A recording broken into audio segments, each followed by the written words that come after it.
Like, I see your point. We are so understanding of each other. You're listening to Getting Fae'd. We, Meike, Lukas, and Lea are reading A Court of Mr. Fury for the very first time. Today we are covering chapters 64 and 65. Get Fae'd with us! Woo! Hello. This is the end, almost of the book, but not quite. This is not yet the end. This is...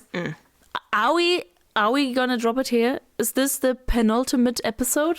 Maybe. Might be. We're thinking about doing a grand finale, including the last 4 chapters. Yeah, because they're quite short 4 chapters. Yeah, and it's also almost the end of an era.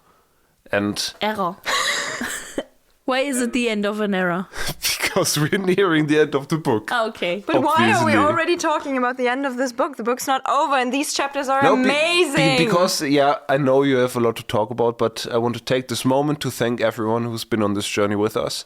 And I want to share some math that I did. Big math. Yeah, it's big math, and it's about telling your friends. Because I calculated that if just one person listening to this right now tells 2 of their friends who have not listened to this podcast to go listen to it, and then the 2 of their friends tell respectively 2 other people, and you know the chain goes on, every person who hears about our podcast tells 2 people, then in the span of 33 days, the entire population of the world will listen to Getting Fae'd. That's All sounds 8 like billion people. that sounds like an achievable and settable goal. Yeah, it's basically a month, and then the entire world will listen to this. I kind of feel under pressure now. So once we have reached the fan casting of this book, the whole world will listen and hear our gospel. That means that every single person who we will fan cast will listen to this episode. Now you that's also amazing. dropped the tea that we will be doing another fan cast Well, episode. I think we have already dropped that. Yeah. Okay. But,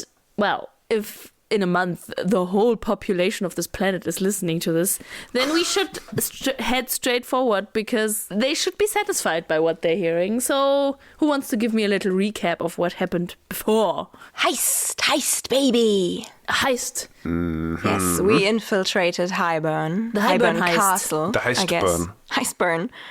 And we easily got into the castle and then we found the Cauldron. And then Feyre accidentally put the 2 books together, which she shouldn't have done. Feyre, more like Feyre. Well, I wouldn't say she put them together accidentally, more like she was overwhelmed or Yeah. They might have persuaded. tricked her or possessed her. We don't really know if the books are evil or not. They just talked to her in her mind they're and a bit made her unhinged. think about how good it would be to put the books together to achieve her goal. Yeah. And then she put the books together, but nothing really happened. And then Jurian in the flesh newly appeared. resurrected. And he was like, you stupid fools. I am come back to haunt you.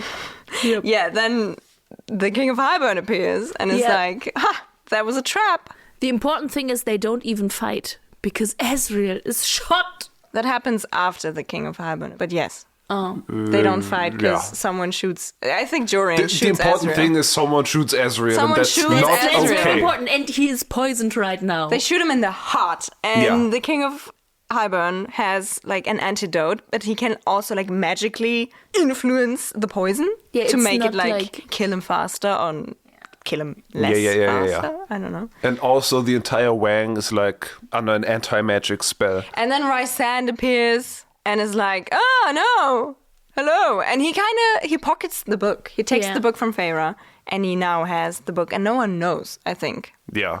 He's like, oh no, it all went south and this is a trap. We should all be here to experience it. And now they're all trapped. Right. And then they cannot winnow away. And the King of Highburn takes them to the throne room, where another surprise waits for us. One that made us scream out loud and made me very happy and angry. Like happy, angry, angry, happy. Hangry? No. That's something else. It decidedly did not make me hangry. Because in then the it throne, made you happy. it made me happy. Happy. It made me happy. What the fuck? Happy. It made me happy. Happy. I was very happy. Capri about Tamlin and Lucian being there. This traitor bitch! Plot twist! Yes. And like this scene just turned into a Bollywood drama at this point in my head. You know, in my head it zoomed on Tamlin and it made a low bow, bow. No. And it's intense, fast-paced editing. Yeah, pretty epic. I guess. So, yeah, and I think, I don't have the full quote here, but I think like the last words of the King of Highburn are like, here, I fulfilled my bargain now. And that's when Tamlin steps into the scene. And does an evil dance number. Because it's in a Bollywood movie. That would be epic. That would be so cool. If the first thing Tamlin did whilst entering the throne room would be to dance I would crazily. Gain like a teeny tiny bit of respect for him. I thought you were about to say I would gay. That as well. I would gay. Well, the whole Wang encounters the Spring Court entourage with hostility. They're not very happy to see Tamlin there. Not like us. They weren't like, I'm sure Tamlin will wait for us there. How did they not know? Yeah, Feyre can't believe that Tamlin would stoop so low as to work with the King of Highburn. Which is wild. Like, I think she still has like not like love feelings for him, but like residual feelings, you know? Yeah, like, she probably just thinks better of him than he is. Yeah. Well, Tamlin looks a bit worse for wear. He has shorter hair. Dun, dun, dun. Wild. New haircut. Breakup haircut. Ooh. Sick.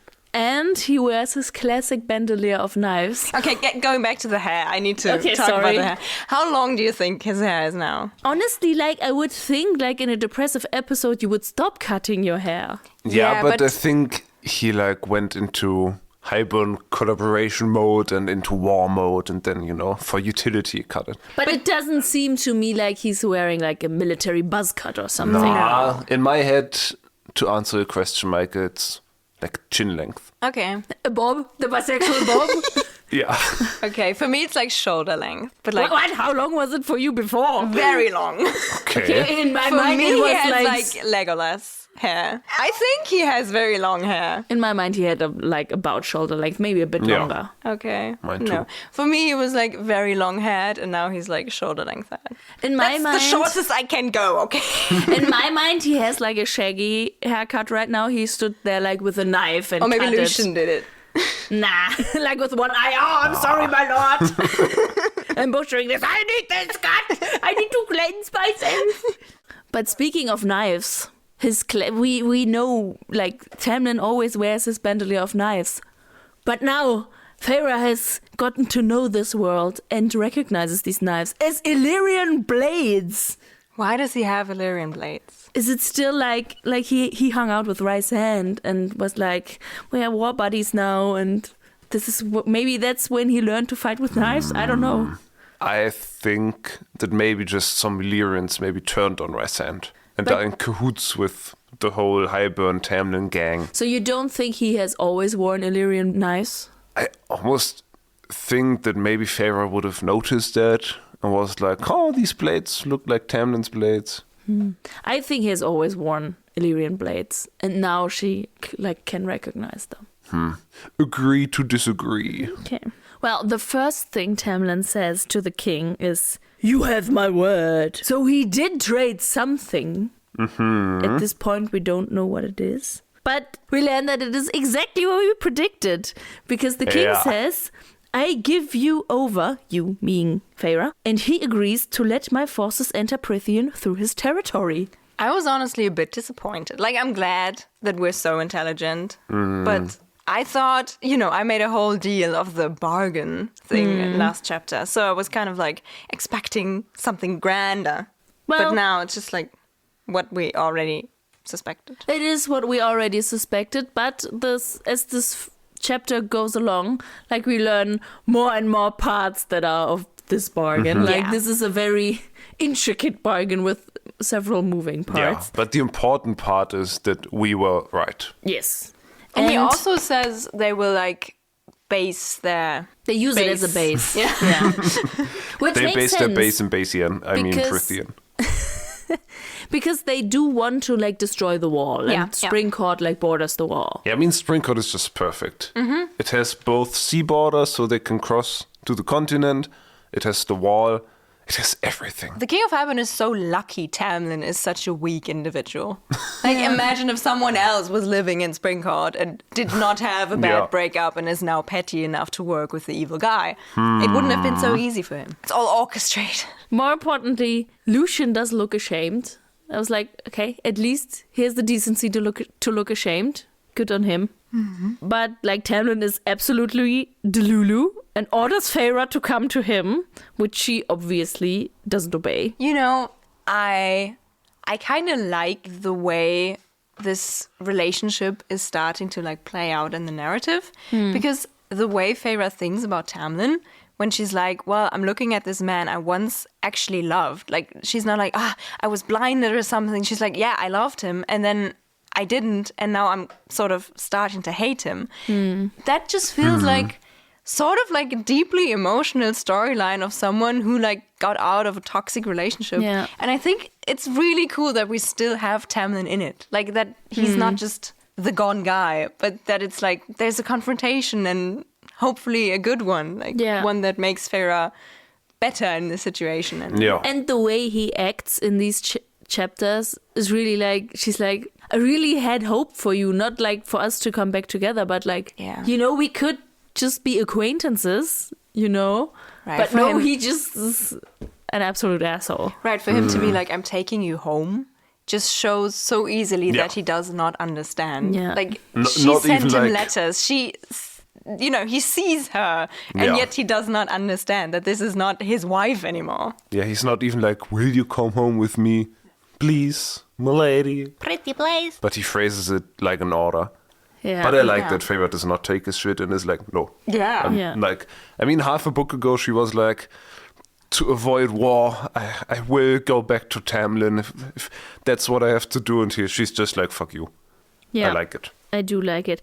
But like, as the chapter goes on, it becomes clearer and clearer how deep Tamlin's delusion goes. Also in the way the king talks about it, because the king goes on to explain that as part of this bargain, Feyre is supposed to work for the king once she has been, quote, returned home to her husband.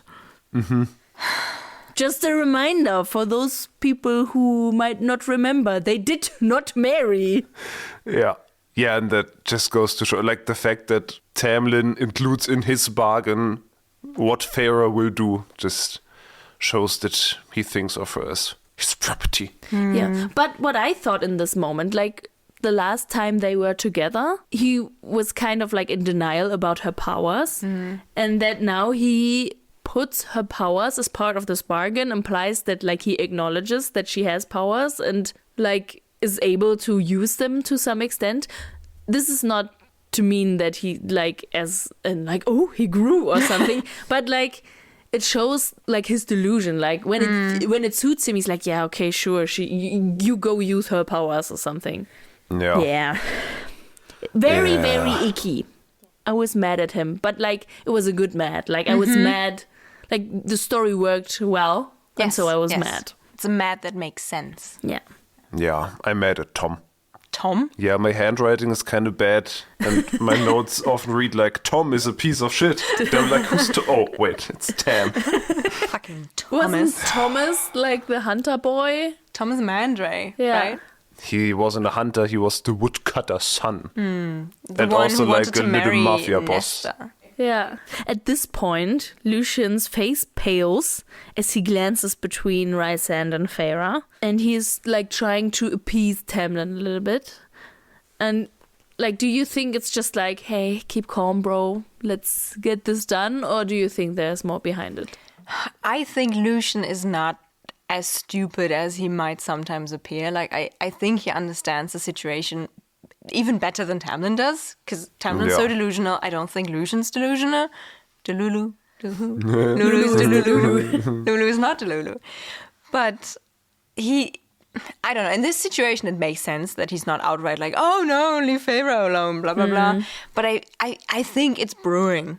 You know, there's understanding brewing and a change and maybe even outrage. I'm fairly certain that maybe by the end of this book, Lucian will switch sides and do something to oppose Tamlin. Because I don't think that he actually believes that Feyre was like brainwashed by the Wang to feel like she does now. I think he knows that this is Feyre's wish, but he's like so stuck in his post-traumatic, I need to stick to Tamlin, he has the plan and everything will be in order, that he's not quite there yet, but he will be. I was wondering if at this moment he notices the mating bond, but yeah, I'm not sure. What mating bond?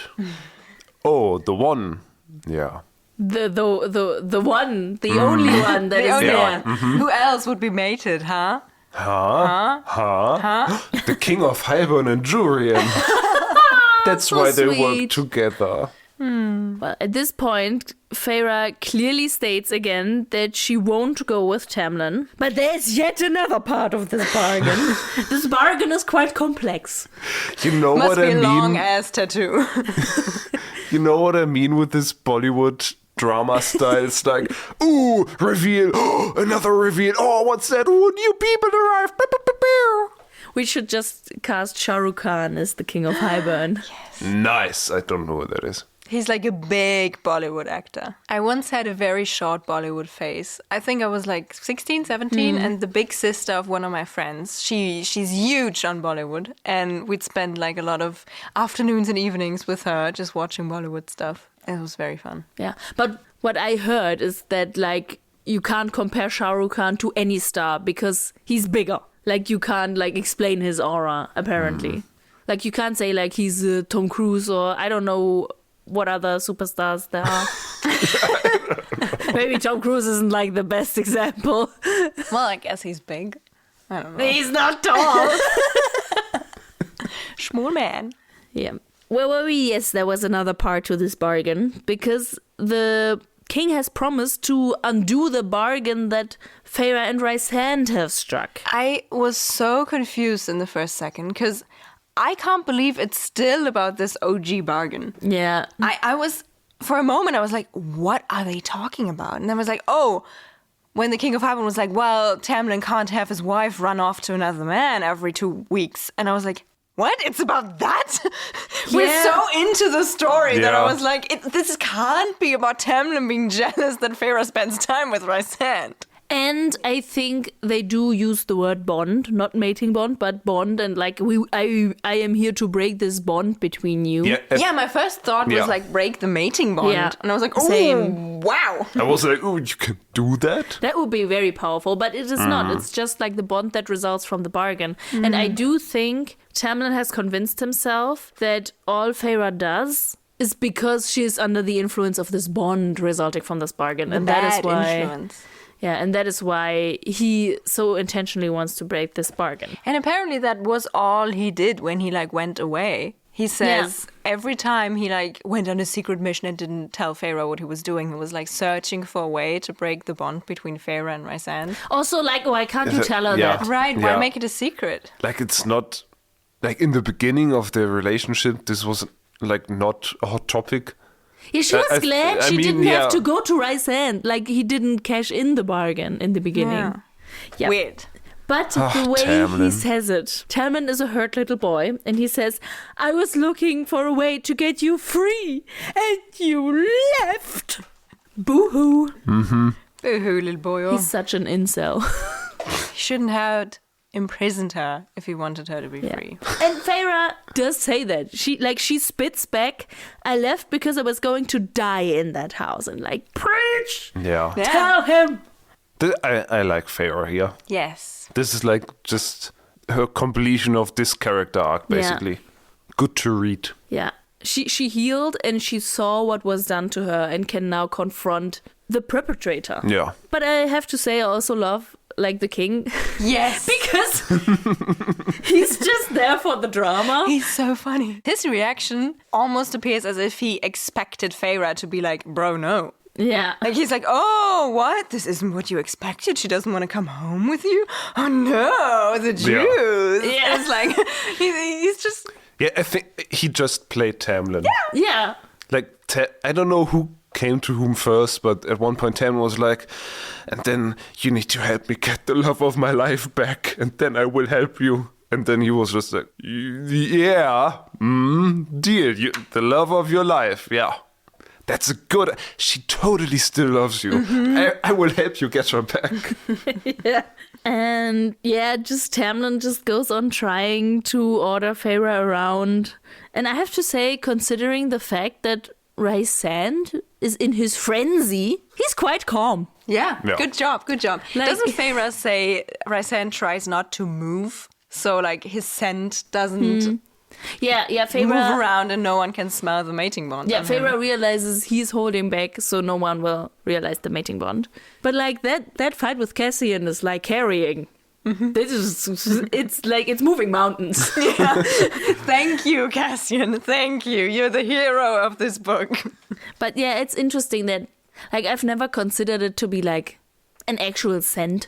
I just thought they can like base it upon like magic vibes. I think it's supposed to be a scent. Yeah. I think that makes it Sarah J. Maas has biological a thing for about me. scents. I think she uses the scent of something quite a lot. What do you think the mating bond smells like? I don't want to know. Is it like jasmine mixed with the acrylic paint? Do you think her magic smells like paint? Maybe, because she's an artist in magic. Maybe like paper or old books. Yeah, we have reached that topic again. Maybe it's also a new magazine. No, I decline. Lea quits. Yes, bye-bye. She's gone. Oh no. Finally. But she was supposed to summarize the plot. What are we gonna do? Okay, I will do that. So, Feyre actually tries to find a solution of this problem and not just listen to Tamlin ordering her around and the king bellowing his plans. Yeah. And so she tries to trick the spell that is subduing her powers by convincing it that she is something other than Fae. And she says like, I am Fae and not Fae, all and none, real and not, little more than gathered wisps of power. You do not hold me. And I feel like she has learned from the Cauldron. Like that is the way the Cauldron speaks and speaks to her and regards her.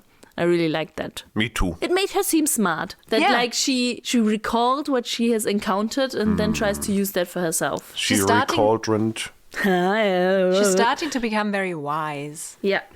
Like she has to do that like in her mind. And to do that, she tries to stall the king and Tamlin, and I don't know if they have an entourage there. Not if they have, it's not a big one. And to do that, she agrees to go with Tamlin as long as the other people of the Wang, are not harmed. But that is not enough for Tamlin, who is angry and exclaims that all her friends are monsters. Bruh. And My man! Asriel is already lying bleeding on the ground. My guy, she just agreed to go with you. Tam. They are monsters. No, you're the monster. Your part is called House of the Beast. Beast of the Monsters. What's the part called? House of Beasts. House of Beasts. But maybe in the TV show it will be sponsored by Monster Energy drinks. And then it's the House of Monster. It will fit like the claws, the claw marks that he leaves everywhere. Yeah. Spring Court, sponsored by Monster Energy. Well, Tamlin does not only call her friends monsters, he also tries to grab her. Bitch. But in that moment, the spell on Feyre's power breaks, and she winnows from his grasp. Nice. Yes! So cool. Awesome. And in his lunch for Feyre, where does he end up instead? I think he ends up on his knees. No, I think he ends up in Rhysand's fist, doesn't he? Yeah, that as well. Yeah, I thought he fell and then Rhysand hits him, but yeah, he punches him in the face, which is awesome. Nice. Finally. But unfortunately, this interaction reveals the mating wand between Feyre and Rhysand. Not good. You know, I thought I just don't think I like fist fights between men because of love. I don't know. The thought of Rhysand, like, I want to punch Tamlin too. Like, I understand the urge. But I feel like Rhysand as, like, Feyre's boyfriend punching her ex-boyfriend, that just, Would you rather they dueled with a sword? I would rather Feyre punches Tamlin. Yeah, you know, I see your point, but to me it didn't read like Rysand punching him because he's the boyfriend of the new girl. It felt like this is just an abusive asshole and he gets what he deserves. Like, it could have been like Cassian punching him and I think it would have fit. I mean, I do not support violence. But go for it. But in this story, it felt a bit cathartic. But as soon as Feyre realizes that the others have realized, she has, I'm sorry to say, she has the audacity to apologize to Tamlin. My girl, don't. Maybe I'm reading too much into it, but I thought in a way she was like not saying sorry that I'm in love with someone else. She was more like, I'm sorry, this is so hard on you. Like, for Tamlin to now understand that she is, like, magically bound to someone else, maybe this is gonna make him understand, and this will fucking hurt, and it might even drive him more towards madness than he already is. And I think that is something Feyre can be sorry for, because I don't think she wants to resent Tamlin, and she doesn't want Tamlin to fall apart because of this, but she can see that will happen, and she's like, I'm sorry. Yeah, I agree. Yeah. But this moment of potential escape vanishes quite quickly because a whole bunch of soldiers enter the room, and still Tamlin believes their bond is the result of some sort of manipulation. But Feyre spits back at him that she would never go with him and that he is, quote, a spineless, stupid fool to have worked with the King of Hybern. Yep. Queen, Slayer. Yeah. Go tell him. I really enjoyed this when she really spits in his face with words. Yeah. And on that note, the king lets the cauldron appear. And Feyre is not sure if she's just angry or if, like, the cauldron fuels her rage. Is that the moment where a voice in her head, and she doesn't really know if it's her voice or the cauldron's voice, goes like, kill him, kill him, kill him? Yeah. Do you think it meant Tamlin or the king? I think it meant the king, because he's, like, tampering with the cauldron's powers. Like, basically, he's using what created the whole world and the universe to, like, do his own bidding. And I feel like the cauldron is such a magical thing, does not like that, but it can't stop it. It has to, like, rely on other people, like Feyre, because she is the prophet. But I think it can also be read as, like, the cauldron also just stirring things up and, like, Because he's a cauldron. Because he's a pot. Good soup. Because, like, it does fuel her anger, and she was just, like, speaking her anger to Tamlin, and then the thoughts come, kill him, kill him. And then she does unleash her power. So I think, I don't know if I subscribe to one or the other. I think there are several possibilities here. Would be so wild if you just killed Tamlin in that moment. Sick. But then I think she would feel very guilty. Yes, I wouldn't like it, but it would be sick. Yeah. Well, once Feyre is subdued again, the king asks her for their plans, what they actually wanted to do with the cauldron, and Feyre refuses to answer him. But the king says, her master has made a bargain, so you will obey. Ugh. That was really gross. Yeah. Yeah. I don't like these people. And then Feyre is furious again, and she threatens Tamlin in a very sick-ass way. She says, if you take me from my mate, I will destroy you. I will destroy your court and everything you hold dear. And I feel like here, Slayra and, like, Dark Feyre kind of merge. Like, did we call her Dark Feyre, or was that Lady Deathstrike? I think she was Lady Death. Lady Death, yeah. So, Lady Slaydeath. Slaydy Death. Yeah, it's like Lady Death. maybe there is a Dark Feyre plot happening. Yeah, I think it goes hand in hand with the Cauldron, maybe, who's stirring shit up inside of her. I mean, she's already prone to being, like, kind of cold and evil towards people who do bad things to her, and maybe the Cauldron will just kind of tip her over. Yeah. But even though Feyre spits these threats, the king is still unimpressed, because it turns out he has a plan to make Feyre obey. And here, Plot twist! the 4 remaining mortal queens enter the chamber. What? Pew, pew, pew, pew. That's the most insane plot twist ever. Nothing can top this. Well, are you sure? Yeah, I mean, the queens are here, what? This is the peak of insanity. Let me tell you, Lukas. What? In their midst, there are 2 more. Women? Women? Oh, no! No, not those. It really said, women entered the room. when that amused me. But there are 2 more women in the midst of the queens. Who is it? Women. Like 2 random girls like they picked up on the street? No, it's Nesta and Elaine. What? Dun, dun, dun. Shit. I wrote down, that's bad. Yeah. I love it. This is just plot twist after plot twist. He does everything Amarantha wanted to do. Yeah. Yeah. She was weak compared to him. But that is how chapter 64 ends, and we get to chapter 65. Which, like, to give you a taste, will have twice as many plot twists as this chapter. Yes. It's insanity. Let's go. Okay. Let's go. First of all, it really made, for me, this whole scene even more horrible. The sisters are only wearing their nightgowns. Mm-hmm. Like, they're truly exposed and vulnerable. And Feyre is in true despair. And the king reveals. He's doing the reveals now. Like, there's reveals are coming in, guys. He's doing the villain monologue. Yes. Yeah. You know, I was just hyped, but then I read my notes and remembered that I actually didn't like this. Because, like, in this chapter, he really drifts into just monologuing. And it just felt kind of cheap. Like, this whole chapter is like, haha, and then I did this, and oh, did you really think that I would...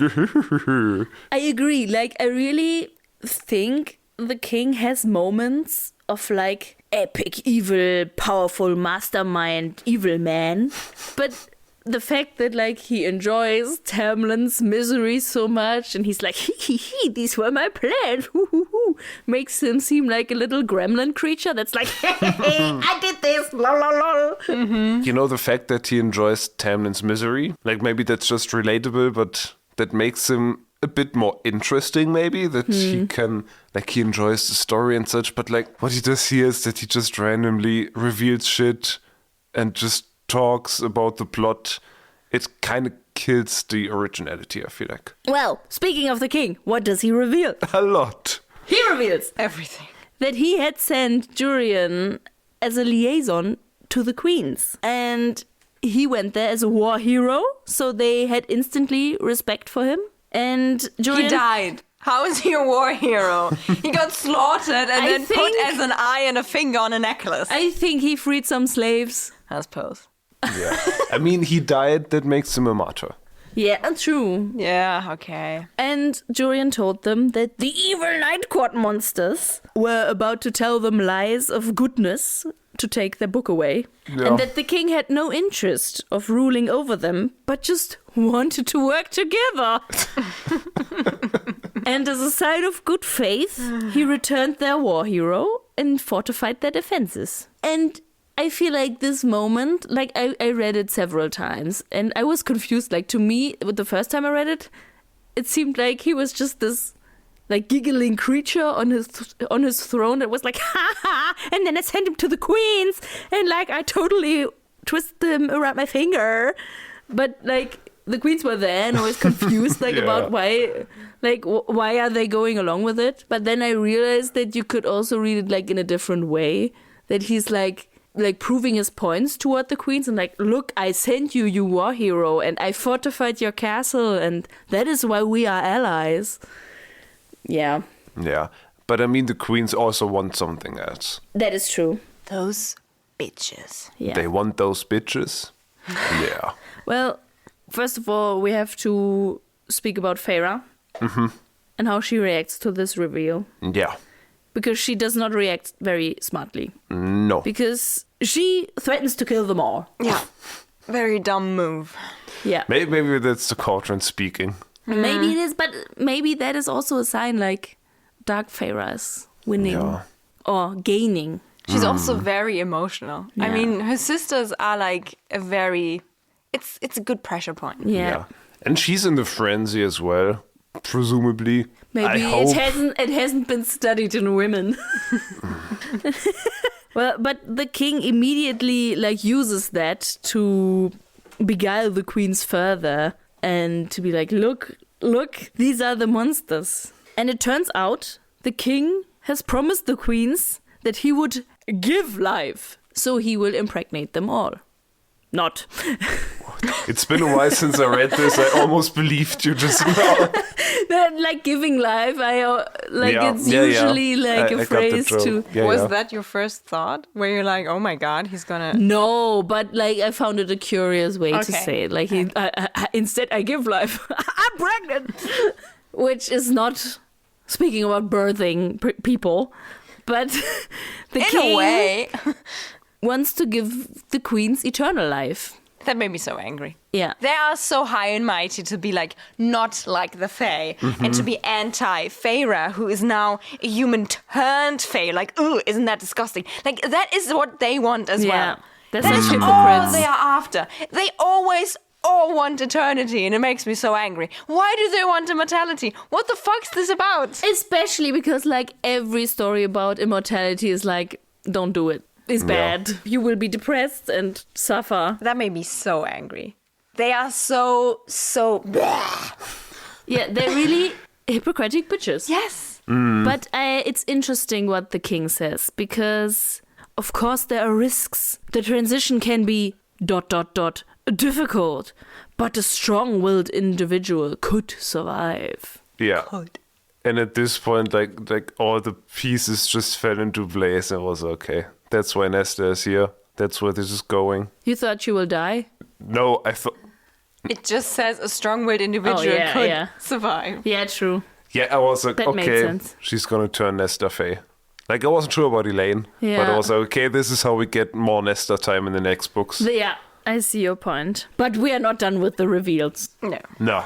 Because it turns out the king tells us about his dear friend, Ianthe! What? The king had his dear friend Ianthe spy on Feyre for the king. And Ianthe has then told the king about the people that are close to Feyre's heart. Yeah, but like, this is an example of what I mean with the king just needlessly monologuing. He's like, and then my dear friend Ianthe did this and that. Yeah. Well, that's again another moment where he really enjoys like teasing Tamlin. Yeah. Because apparently Tamlin didn't know Ianthe was working for the King of Hybern and was telling him all about Feyre. Yeah, he's truly baffled. Yeah. And I really like that. Like the moment for Tamlin to be like, fuck. I was also tricked. Like, the fuck? And I also, in a way, I like that Tamlin wasn't the one to tell the King of Hybern about Feyre's sisters. Yeah. Because I feel like in all his madness, he still thinks he wants the best for Feyre. And I think even he can understand that her sisters are very, very important to her. And I don't think he would want to hurt them because he knows that would finally let him lose Feyre. Yeah. I think hurting Feyre's sisters would break the deal. But before that reveal, did you think like Tamlin was the one who... No, actually, I just thought the King of Hybern is smart. Yeah. Like, I was like, well, he was able to track down her family. Yeah. I mean, I didn't really think... I mean, the queens are there. They know the sisters. Right. I thought it was just the queens. Yeah, that would make more sense. Yeah. But Feyre has a fun quote regarding Tamlin. She's like... And to his credit, he looked kind of shocked by that. Yeah, she has several of these sentences in these chapters. It's amazing. Well, the king does not stop talking because he tells us... He does not stop talking? He's there? What? Oh, I wish Tarky was there. Oh, he's just saving everyone. I miss him. This young boy. No, he's talking. Aha. And he tells us that Ianthe was coaxed by the notion of a Prythian ruled by the high priestesses instead of the high lords. Wild. And at this point, I was wondering, like, why are all of these people so willing to believe that he doesn't want to rule? I don't know. Maybe he's just very charismatic. But, like, do they just think he wants to destroy the wall for shits and giggles and then return to his island? I think there's, like, two possibilities, I guess. A, he is very vocal about his true goal. Like, he tells them what his actual goal is. We don't know his actual goal yet, but he tells them, well, you can have Prythian because I will have something else. Insert something else. Or he just they believe he will just want to rule the mortal realms. Like, But like the mortal queens are like, we believe he won't rule us. yes, but maybe like the Fae think he will trick the humans, and the humans think he will trick the Fae. Okay, I see your point. Yeah, or maybe he told the queens, like, yeah, I don't want the mortal lands, you can have Prithian. Then he told Ianthe, I don't care about Prithian, you can have Prithian, and I would take the mortal lands. But, like, now the queens are there and he reveals that would not be smart. Yeah, I think that's a possibility. I can also, like, I wouldn't believe him, but I can see a world where he's like, I just want equality for all, and that's why we need to tear down that wall. So, like, we have free reign and can live together in harmony. But, like, who would believe him? The queens, Ianthe, Tamlin. Lucian, maybe. It would actually be kind of sad if all these evil people would just be evil because they're so naive to trust another evil guy. Yeah. But, like, at the moment, it seems like it. Because I can't see another reason for him except for I want to rule everything. Maybe he wants to be God. Maybe he wants to use the cauldron to, like, turn into an even bigger... Yeah. I ship them. Well. Wow. The sisters are supposed to be a trial run so that the queens can be sure this whole thing works. Yeah. And then he's not provoked or anything. The king just suddenly releases like the true extent of his powers, which is like What impressive. does he say? I would advise you to shield yourself now. Or brace yourself. Oh, brace yourself. And that's what confused me. I just thought, like, is this now the Cauldron's powers? But no, he's just like letting kind of a bomb explode and then doing his stuff. Yeah, I didn't really get that. Yeah, me neither. I think he just like really wants to make sure like the Wang is subdued and they cannot do anything. I guess. I don't know. He just does it. Yeah, but for shits and giggles. yeah, like he just seems like a for shits and giggles kind of guy. So maybe he just wants to tear down that wall for shits and giggles. But it is truly impressive, like what his powers can do. Like he is quite powerful, and his power is described as power. What? Power. White and unending and hideous, barreled into us. I guess. And Rhys immediately protects Feyre, probably out of instinct or frenzy or whatever. He protects her. No. And Cassian shields Asriel! As we predicted, I was torn into pieces. Just like Cassian's wings. Oh. That's truly horrible. Yeah. Like his wings are shredded by that spell and are splayed upon the floor. Oh, poor guy. That's not good. Good pain, good pain. Yeah. Oh, for him to like get so injured by protecting Asriel. Yeah. I love Strong. it. It was really Yeah. a strong scene, strong moment. Yes. Asriel, mommy. Cassian just lost he's basically disabled now. He like carried the Do you consequences think- of this trip, and Meike is like, Asriel, my poor boy.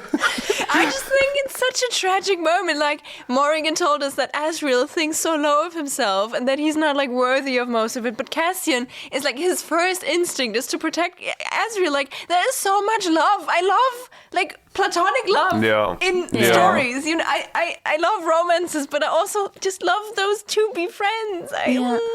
Do you think obviously he protects him because he loves him and he's his best friend probably, but do you think he's like, oh, he won't survive this because he's already so injured, or it's just Maybe. I just have to protect him because he's Asriel? Like, for a second, like, after I got over my emotions, I kind of thought about the scene and was like, well, was this smart? Like, Asriel is already hurt, so maybe just he have... could just die. I thought, like, Reduce the waste.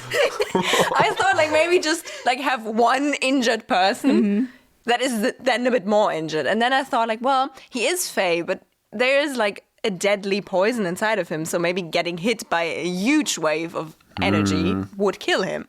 So, yeah, maybe he was actually saving his life. And the thing is, like, I just said before, Rhys probably protected Feyre out of instinct. Cassian probably protected Azriel out of instinct. He's like, he's hurt and dying. Yeah. Yeah, there was no time to think and evaluate. But yeah, the wings, it's cruel. It's really, really horrible. And I feel so sorry for him because that must be very tragic. And I think, like, I hope that it will, like, continue to be a thing. Because, they might grow back, but it might take a while. Feyre might heal him. Yeah, she could heal him with her blood. But then I wouldn't want it to be like here, drink my blood. And then 5 minutes later, his wings have grown back and he's all right. That would just be Chewbacca was on a different trip. Yeah. I want this to have, like, actual consequences. Like, maybe I want them to grow back and Cassian to be fine at some point. But, like... I kind of don't think they will. Maybe not. I don't know. Yeah. And with this release of power, like, chaos ensues and Feyre's sister starts screaming, but not necessarily only out of fear, because Elaine does a warning cry and warns Feyre of Tamlin, who is approaching her. And Feyre just hurls a knife at him. I love this. Amazing. Nice. She just doesn't take any shit. She's like, fuck off, bitch! Yeah. This is like the medieval equivalent to pepper spray. Knife! Hit! And even though they are so beaten down, the Wang is ready to fight. And I really like that. Like, they huddle together and raise their weapons. But it's not enough. Because Azriel screams in agony. And the king thereby reminds them that he still has leverage over them. Yeah, that's another, like, sort of cute scene between Morrigan and Azriel. Because she's, like, first tending to Cassian's wounds and then runs off to, like, attack the King of Hybern. And then he, like, hurts Azriel through, like, this poison bond. And then Morrigan stops because she doesn't want Azriel to get hurt and then tends to Azriel. Mm-hmm. But also, like, I drew a little heart in my notes. But I think after this moment happened, I sort of kind of lost hope in my ship of Azriel and Morrigan. Because I felt like, I don't know, there's so much trauma and hurt and pain between those three. I just, in a way, can't see Morrigan being like, well, I'm gonna commit to one. I feel like it will always be the three of them, but it's not like their dating style. I feel like they could be a throuple if they wanted, but I feel like this is not a story for a throuple, and maybe they're just not They into should be that. a throuple. So I feel like this is gonna stay like an unrequited or like sort of like forbidden in quotation marks love that will never like turn into something. But I do think she also has feelings for Cassian. Yeah, I think so. Yeah, maybe Azriel needs someone new. I mean, we still have the Azriel and Elaine ship. And Feyre is torn between her family and her chosen family because she immediately wants to heal Cassian with her blood, but then Elaine is about to be thrown in the cauldron, which does demand Feyre's attention. Just an intense scene. Yeah. She has a very hard day. It's not going according to plan. Yeah, and I just think it's wild that they're just thrown in there. But that's why it has to be bathtub size. And they are about to throw Elaine in, and no one is able to fight against it because everybody is subdued and hurt. And at this point, Tamlin discovers he has some sort of a conscience. Yay! I really hope this doesn't turn into like a Tamlin redemption arc already. Like, at this point, I can even see him coming to senses at some point and not being the evil guy anymore. But I just hope it doesn't happen now. Because, like, 2 pages ago, he was like, come home with me. Honestly, I don't think Feyre would forgive him so fast. I think she I would hope need not. a lot of convincing to forgive him. But I like that he speaks out against the King of Hybern and calls his bullshit. Because, you know, Tamlin must be so confused as well. To be like, well, why am I here watching my fiance's sisters get dragged into the cauldron? Like, what the fuck? This is not part of any plan. So for him to be like, well, King of Hybern, whose name is not ever mentioned in this chapter, what the fuck? Yeah. He demands him to stop, but the king doesn't care and just subdues Tamlin as well. with the magical collar of light around his neck. Very fitting. Yeah. That was so funny. Good dog. Yeah, he's a good doggy. Yeah. And even Lucian tries to follow his lord, but he is also subdued. No. Feyre is now begging and willing to do anything, but there is no stopping this. Elaine is thrown into the cauldron and Nesta is screaming. And Cassian tries staggering toward Nesta in his hurt state. But then it is done. And after a moment, the cauldron is tipped over and Elaine emerges. Breathing. A little bit glowing. It happens. And with pointed ears. Nice. Crazy. So she's just a Fae now. Yeah. I like that the cauldron has to be tipped over. Just like in the creation myth. Yeah, but she's Fae now. Yeah. Honestly, that scene kind of read like a bit funny. Like, I know that this is a horrible moment for her, but they were all kind of like, oh no, now she will get health and super strength and an immortal life. Oh no, someone stop this madness. Well, there was the possibility of her dying. Yeah, but let me ask you a question. If you were in this situation and there was no risk, would you turn yourself Fae? Or would you deny? Well, that depends. Are there other people Fae? Like, am I mated to a Fae dude, like Feyre is to Rysand or something? Yeah, it's this society. Wait, Then maybe what yes. is this? This book or Yeah, ours? this book. Then maybe yes. Like, if there were no consequences, I feel Yeah. like the Fae sort of live cooler lives than Yeah. the humans. I mean, We haven't seen the continent yet, but like Feyre's little human piece of land Yeah, that's was really very fucked up. shitty. I mean, maybe even in our world, I would do it. But would you actually want to be immortal? Like here's the thing. I do not want to be immortal, like actually immortal. Like I get why that is a bad thing and you do not want this, but I feel like Fae can die. And like if I really don't feel like doing this anymore, there are Ashwood daggers. Like and I feel like I don't know, I do feel the pressure of time running out in my life, deep shit. And I feel like it would be nice to just be like, now I have all the time in the world.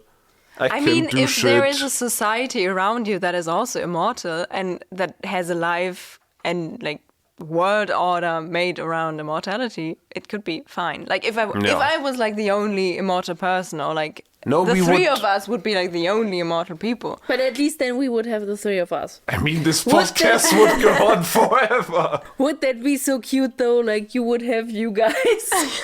And I would just Right. bring someone else every now and then. Well, that could be our dynamic.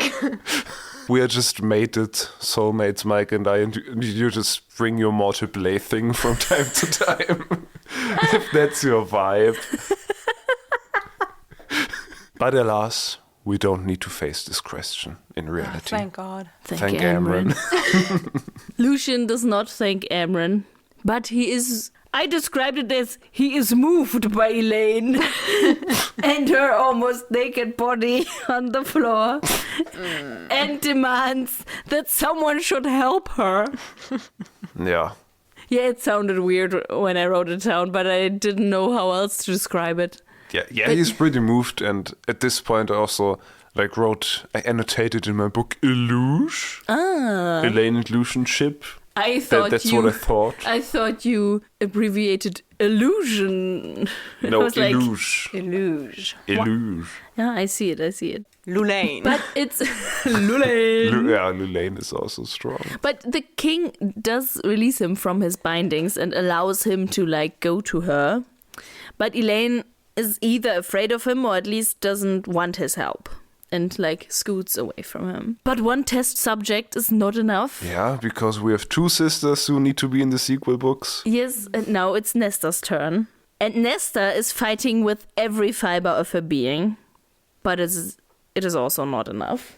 Yeah. Yeah, it's pretty, she does try to keep fighting and she does not stop. And it's pretty epic, I think. I like it. It's epic. It's epic to a point. I think the whole time it's epic. Because And it's like a certain kind of epic. It's not epic. It's like... Are you going Nesta to read the epic. quote? Yes, I think so. Yeah, I do. Go ahead.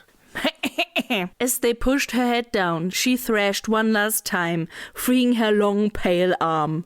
Teeth bared, Nesta pointed one finger at the King of Hybern. One finger, a curse and damning. A promise. That was so funny to me. I don't know why, but just the image of Nesta being dragged and then halting for a moment and be like... Listeners, you cannot see me pointing, but maybe you can feel it. Then she stops for a moment. It is like, you bitch, I'm coming for you. And then in my head, like with her pointed finger out, she then just slowly goes underwater. I have to say, I don't think my image in my mind is better or less funny, but it's just different. And in my mind, she's like already dragged under, and then her arm comes back up and points at the king and slowly goes down again. Like little submarine. Yeah. I think it's like epic funny. I find it funny too, but I also find it epic. Like that is very on point for Nesta. Yeah. She's just... I agree. She doesn't care. She's angry, and if she has to point her finger, because that's all she has left right now, she's gonna do it. Yeah. Yeah. Be afraid of the finger. Finger wiggle of disappointment. I'm afraid of the finger, and I'm also afraid of Nesta.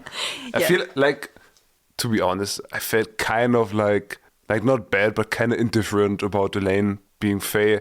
But like Nesta being Fae really hypes me up. Yeah. And like it hurts, but it also like she can unfold her potential now. Yeah. Yeah. And I like it is funny to read this finger scene, but it is like this accusation. Yeah. Like you are mistreating me and mine right now, and I point you out for that. Yeah. Do that. Literally. Yeah. She now has like an arch enemy. Yeah. That's Yeah. cool. I feel like Nesta gets the killing blow in some book. And I wouldn't want her to be my enemy. No. Mm-mm. Not even as she was human. Yeah.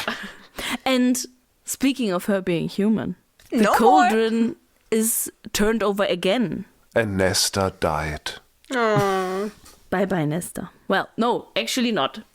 What? Nesta does emerge again, but she has not become Fae. She has become something more. She has been made different. Made capital M. And Oh. the quote reads as follows. As if the cauldron in making her... ... had been forced to give more than it wanted.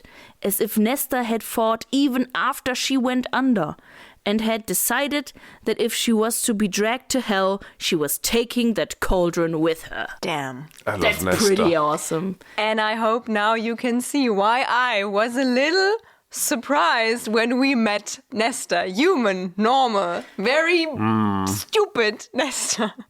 I'm sorry if I might have spoiled this for you in a way, but I just couldn't be like, oh yeah, Nesta, the normal sister that probably will never appear again. I just had to be like, what? Keep your eyes open for Nesta because she fucking rules. Honestly, I forgot that you told us that. Oh, cool. I didn't. But I didn't feel spoiled. Like, you didn't say that she was going to be turned Fae. Yeah. But I think it's dope that she's Fae now. And Elaine. I forgot They're about all Elaine. just Fae now. Yeah. You know, I have to say, without like spoiling anything, I love what Nesta now is. Nesta is so cool. And it's like obvious just from these few sentences that Nesta will be such a cool character. Yeah.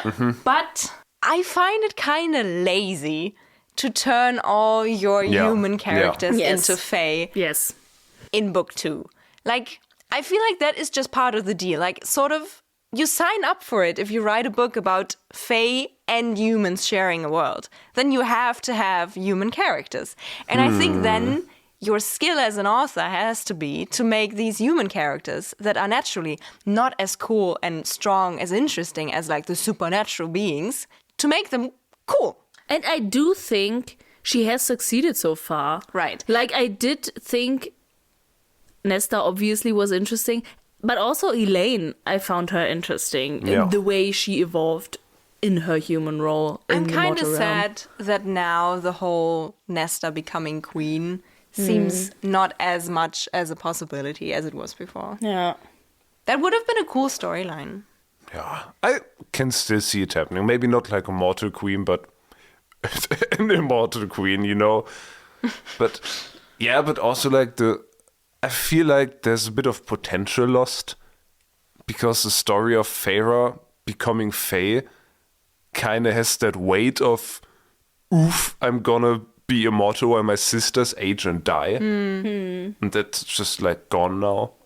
And the thing is, like, Feyre even thinks about that, like, the fact that, like, oh, what if my father comes home and sees his daughter in, like, Fae eyes looking back at him, and now, like, all his daughters are Fae and more.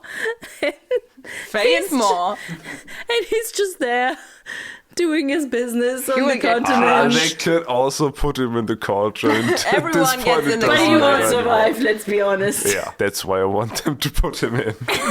But like the whole human side of them becomes unnecessary, kind of. And I think even, like, I don't know if it's the King of Highburn or Feyre, but they mention that now, like the scandal, Elaine turned Fae and engaged to someone who hates Fae. I feel like even that is not that big of a conflict. Who cares about that fucking guy? Like, she doesn't have to go back to him. She is Fae now. She can do whatever the fuck she wants. She can, I don't know, live in Night Court, or, I don't know. I don't feel like it's gonna be such a big conflict. Like, it doesn't have to be. If it turns out to be a conflict, I'm like, why? Maybe she truly loves him. Come on. Sure. Yep. Yeah. I believe in Elaine and that not Fae guy. Nolan. Nolan. Yeah, Grayson Nolan, I think was his name. Yes, right. Gayson. Gayson. I don't know. I feel like, you know what? This demands a lot of suspension of disbelief. This kind of shoehorned plot of the sisters becoming Fae, but consider my disbelief suspended. Yeah, on the because other hand, I like the plot. Yeah, on the other hand, now one can assume they will spend way more time together and working together, and the sisters will be even more part of the plot. I mean, I would have liked to have witnessed their plot this book already, more like than once or twice. But yeah. Yeah. This is where I kind of wish this wasn't a POV book. Because we could have just shifted to Nesta and Elaine. Yeah. Well. But yeah. Oof, guys, I'm exhausted. Those were a lot of plot twists for one episode. I'm glad we are done now. Yeah, we're almost done. Like, there are just a few sentences left in this chapter. Yeah. Nothing major, just wrapping up. So Nesta wakes up and she immediately goes into fighting mode. And she's reaching for Elaine. She goes for Elaine and pushes Lucian away. But Elaine only has eyes for Lucian. And Lucian has eyes for Elaine and whispers, "You're my mate." And that's where the chapter ends. Wild. Ilush? Lulaine? What? Let's go, I guess. I couldn't believe it. I think I just wrote in all caps, "Sure." But like, let's unpack this moment. Not even the fact that they are mated. And unpack this moment. Lucian has just witnessed atrocities committed. He is bound, or not bound anymore, but he was just bound by this evil king. And like, he's obviously in a very hostile situation. These women have already been used as a pressure point, like to subdue others. And then he doesn't find it in him once he realizes that this person is like the most important person for him to shut his mouth. You know, the last woman he loved. The last woman he loved was killed. Because he said she was his mate. Right. Like, He just doesn't have much luck. Wait a minute. Did he say she was his mate? He Like the didn't say earlier she woman? was his mate. he wanted it to happen. And And he was Okay, like, yeah, we'll soon be mated. Because that if your mate dies, you can have a new one, just has a whole bunch of other No, he was like, I love her so much, she will be my mate. Okay. Chicka. But you know what? This whole mate thing is incredibly silly and stuff. And I don't know. I think this opens up a possibility because Feyre, having been turned Fae and then having found out about her mating bond to Rysand, has been very acceptant about the whole Fae culture thing and the whole Fae love thing and the mate thing. Like, she was a bit taken aback, but then she was like, oh, having a mate sounds great. Like, I like Rysand. I love Rysand. We're mates. I love it. I embrace it. Awesome. And now with Elaine and Lucian, we could have like a different take on the whole mate thing, where Elaine is like, well, cool for you, but like, this is not what I am. I was thrown into a fucking cauldron and made something I am not, like, inside of me. You can tell me as much as you want that we're like fated to be together. This whole society is stupid. I don't understand it. I don't like it. I don't know, engaged to this dude, or I don't want to be dating anyone right now because I'm now a cool, amazing Fae person. And she might not like honor and respect this mating bond and be just like, well, no. I see your point. And go off and date Astrid. I see your point, but I do think we have another enemies to lovers situation on our hands here. Because we may be at the beginning of the enemies to lovers. Yeah, I do believe they will end up together because she has already like made eyes at him. But I do think that is the reason why he will try to save them. And help them. I don't know what I think about that. I would so much prefer Lucian to do the right thing because of like his friendship to Feyre. And not because he has the hots for her sister. Like, I see your point. We are so understanding of each other.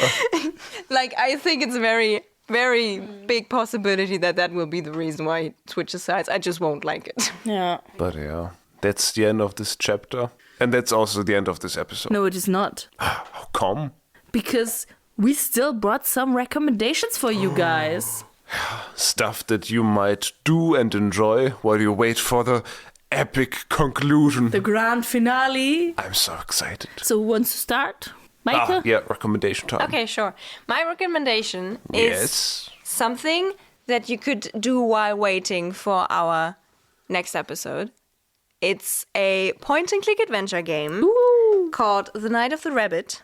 It's one of my favorite games. It's very cool. I think it has a very cool story, and it feels like very cozy throughout most of the game, and then it gets very cool and intense. That's all I want to spoil. It's about this little boy learning to be a magician. Oh. And it's very cool. You might know the developer Daedalic because of its flop game Gollum. But I can promise you the point-and-click adventures from like the early 2010s are awesome. Yeah. They're so good. So good. Nice. I love it. It's one of my favorite games.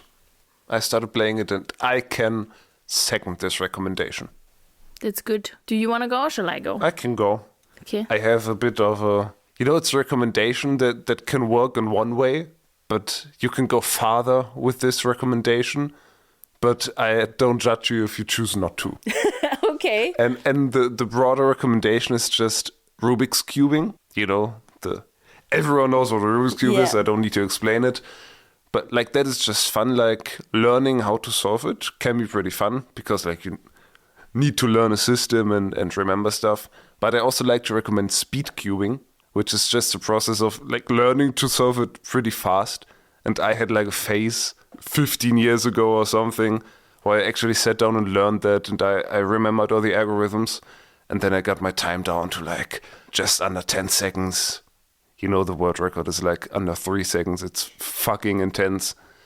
But now I recently like came back to this, and I find that speed cubing, it's just you don't need to think much if you know how to do it. And I find that if I have the urge to like use my fingers and just tune off from the world for a time, I can just put on the timer app on my notebook and then just sit there and like I can do like 400 solves in a row, and it's just fun. It's like and my fingers do stuff. To me, it's sometimes it feels like you're using it like as a fidget toy. Yeah, it But becomes then that essentially. you solve it, and every time I'm impressed. Nice. Yeah. So I feel like the last few times I brought a recommendation like to watch, and I was like, I wanted to bring something else, and it's actually like you guys brought some food recommendations before, and like I have learned a few like recipes from you guys, and one of these recipes like it's not like that revolutionary or anything, but like it's great, and I adapted it for me, and that's like burgers but with a halloumi cheese patty, and it's just very tasty and great. It is. Yeah. We had it today. Yeah. Which like I wrote down that recommendation before we decided on that. Nice. Yeah, and like I marinated something for the first time when I did that. Nice. Yeah. There's I'm a learning first so time for much. everything. Yeah. And so it's great. So if you're looking to replace some meat in your diet, take cheese instead. It was delicious. I second this recommendation as well. Good recommendations today. Yes. And We'll put the recipe on our Instagram. yay. Speaking of our Instagram, did you know that we have an Instagram and other social media accounts? And you can find us everywhere at Getting Fae'd Pod. Instagram, TikTok, YouTube. Where we post memes and highlights and outtakes. And, inform you when we're going to start a war. That's such a cool Which like is going to be the shortening. next book. And I'm pretty excited about it. Yeah. And there you can like spend the time until in 2 weeks when we will see you next time when we are Getting Fae'd!